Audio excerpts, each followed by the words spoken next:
Hey guys, so I have another video for you, and this one I think is really cool.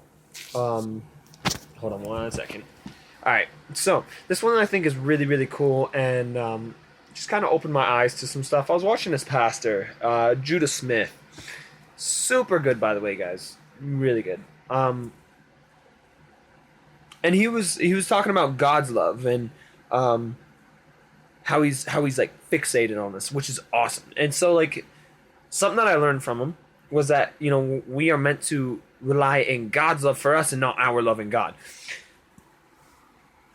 Now, a lot of the time we react before we even hear the thing. Okay, so I say that people, that's good, but here's why it's good. Here's why we need to rely in God's love for us and not our love for Him. So we can love this thing right here. Say this is God. Right here is God. Okay, but then we have God. We have this, and everything else that we love, and we can turn our identity to those things that we love. So,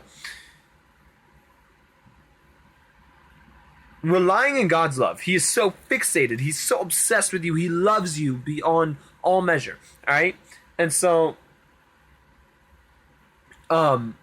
when you are abiding in His love, when you are living in His love, and you are relying on His love, you are focused completely on Him. You receive your identity.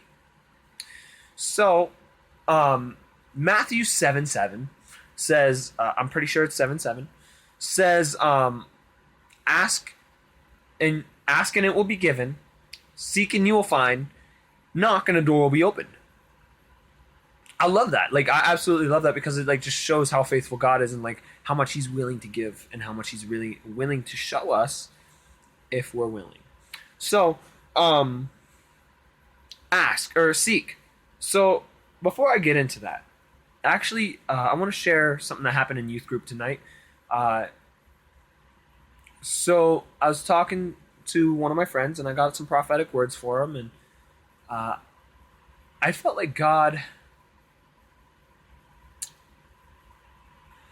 I felt like God gave me this vision, okay? And there were all these strings, and they all led to different things, okay?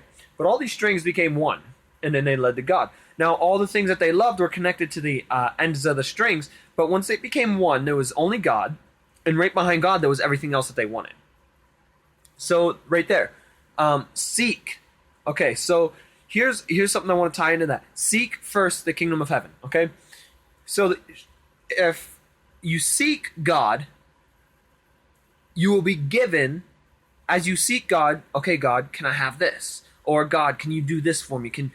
God, I feel a lack in this area. Can you help me with this? And behind God, there was all this stuff that they wanted, that they felt fulfillment in, and that they wanted satisfaction out of, but God came first. And so,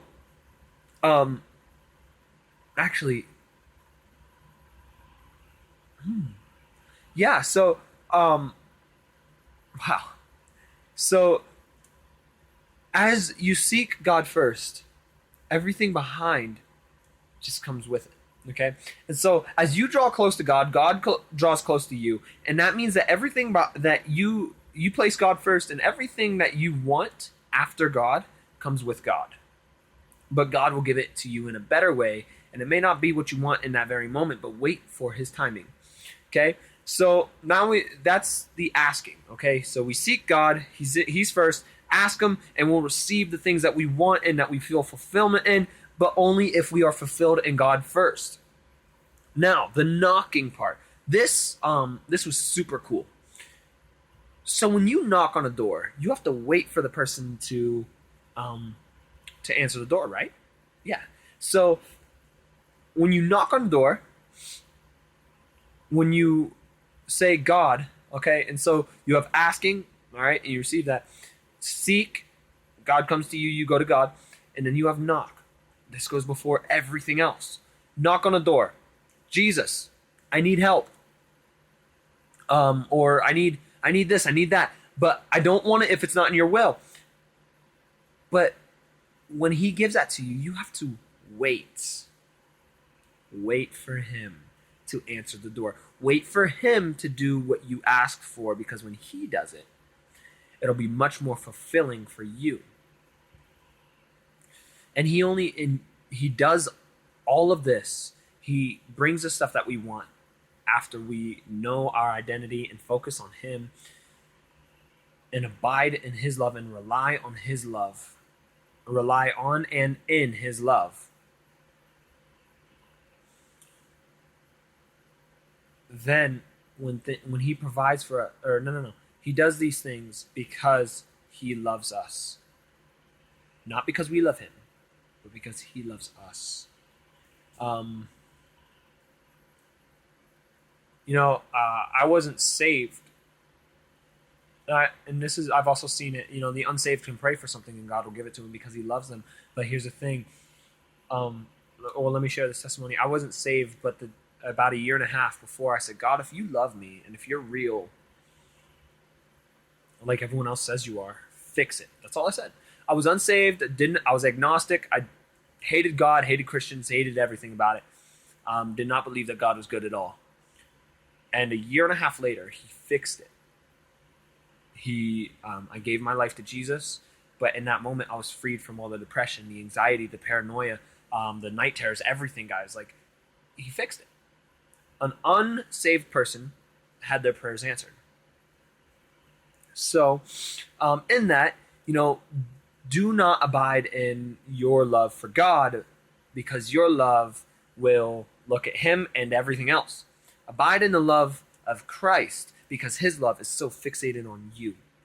So with that, guys, thank you for watching this video, and I really hope that you guys learned something. Thank you, and thank you for all your support. I love you guys, and I will see you in the next video.